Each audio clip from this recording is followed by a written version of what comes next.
Hello বন্ধুরা, welcome back to my channel সহজ শেখা। তো আজ আমি ক্লাস 5 এর ইংরেজি বইয়ের পূর্ব পাঠের আলোচনা অর্থাৎ ক্লাস 4 এ তোমরা যেগুলো শিখেছিলে আগে, ম্যাস্কুলাইন থেকে ফেমিনিন অর্থাৎ পুংলিঙ্গ থেকে স্ত্রীলিঙ্গে রূপান্তর করা কিভাবে করতে হয় সেটা শিখবো। তো চলো শেখা যাক। কি বলেছে? টাইগার পুংলিঙ্গ, তাহলে ফেমিনিনে কি হয়ে যাবে? টাইগ্রেস। TIGRES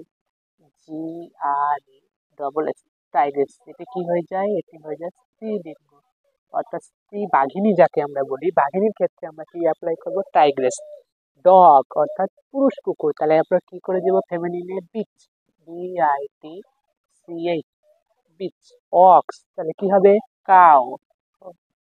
এবং হর্স, হর্স থেকে কি যায়? মেয়ার। অর্থাৎ স্ত্রী ঘোড়া বা স্ত্রীলিঙ্গের ক্ষেত্রে ঘোড়ার তখন হয়ে যায় মেয়ার। তো এই ধরনের ইন্টারেস্টিং ভিডিও পাওয়ার জন্য অবশ্যই যারা ফেসবুক থেকে দেখছো আমার চ্যানেলটিকে ফলো করো, লাইক করো, এবং ইউটিউব থেকে যারা দেখছো অবশ্যই চ্যানেলটিকে সাবস্ক্রাইব করো, লাইক করো, কমেন্ট করো, বেশি বেশি করে শেয়ার করো এবং আরো বন্ধুদের মধ্যে ছড়িয়ে দাও। Thank you.